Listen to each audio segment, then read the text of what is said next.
The judgment of the Galactic Council. For centuries, the Galactic Council, an ancient assembly of the most powerful alien civilizations, had classified every intelligent species into strategic categories. These classifications were vital for diplomacy, war, and colonization. Species were labeled as warriors, diplomats, scientists, or laborers. When humans were first discovered, the Council scholars analyzed their history and behavior. Their vast records of war were marred by infighting, political betrayal, and emotional instability. They viewed Earth's societies as fragmented, obsessed with entertainment, and lacking unity.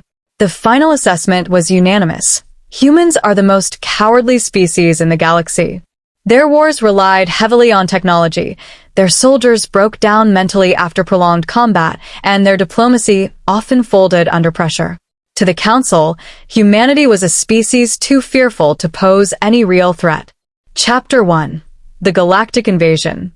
It began with an invasion. The HFY Dominion, one of the Galactic Council's fiercest warrior races, saw Earth as easy prey.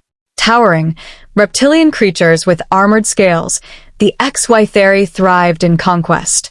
Their warlords mocked humanity's defenses and strategized their invasion like a game. They targeted major cities with precision, deploying legions of bioengineered shock troopers and planet-breaking war machines. The HFY expected a swift surrender. And at first, it seemed they were correct. Governments collapsed, armies were routed, and civilians scattered. No coordinated resistance formed. Humanity fractured. The invaders broadcasted Earth's surrender across the galaxy, further confirming their belief in human cowardice. But they didn't know the truth. Not yet. Chapter 2. Whispers of the Boogeyman. In the chaos, the HFY began hearing whispers from their soldiers. Stories of their squads being slaughtered in the shadows, of entire patrols vanishing without a trace. One name spread among the terrified ranks, the Boogeyman. At first, commanders dismissed these tales as nonsense. Primitive human folklore. Psychological warfare. But then the reports became undeniable. Security footage showed a blurred figure moving through corridors with unnatural speed. High-ranking officers were found with their throats slit, their bodies left in strategic positions to inspire fear. In their native tongue, the HFY began calling this unknown figure Garake Vesh, the death that walks. The HFY, masters of war, had never encountered anything like it. This wasn't organized military resistance. This was a ghost. Chapter 3. The Man Behind the Myth. His name was Marcus Kane. A former operative of an elite, off-the-books unit known as Shadow Protocol, Kane was a man forged by endless wars. Where most soldiers broke under pressure, Kane thrived. He was trained not just to fight, but to dismantle entire organizations from within, through fear, manipulation, and brutality. When the invasion began, Kane had been retired, living in isolation in the mountains.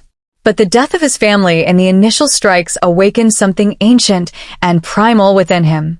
He didn't fight for governments. He didn't fight for medals. He fought for revenge.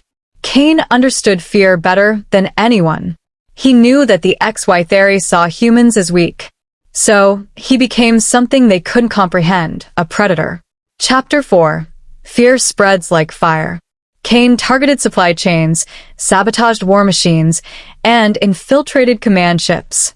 He moved in ways the HFY couldn't predict. They began to fear the dark. Patrols refused to leave their camps at night. Commanders demanded more lighting in their ships. Superstitions took hold among even the most hardened warriors. The HFY warlords, embarrassed by their soldiers' cowardice, sent in elite hunter squads to eliminate the threat. None returned. Then Kane made his boldest move. He infiltrated the flagship of Overlord Krovzor, the supreme commander of the invasion. In front of his entire command staff, Kane appeared from the shadows and carved a message into Krovzor's armor with a combat knife. You should have been afraid. Then he vanished. Chapter 5. The Collapse. The Galactic Council watched in disbelief. The HFY, their most brutal warrior race, was in disarray. Their armies crumbled, not from superior firepower, but from fear. Entire battalions abandoned their posts. Warships retreated. A full-scale invasion was undone by a single human. Rumors of the boogeyman spread beyond Earth. Other warrior species began to question the Council's classification of humanity. Had they miscalculated? Epilogue. The reassessment. The Galactic Council convened once more. A new report was drafted. The prior classification of humanity struck from the record. New assessment. Humans are not cowardly. They are predators who make fear their greatest weapon. When threatened, they create monsters to hunt their enemies. Proceed with extreme caution. And so, across the galaxy, a single phrase echoed in hushed tones. Pray you never meet the boogeyman. End.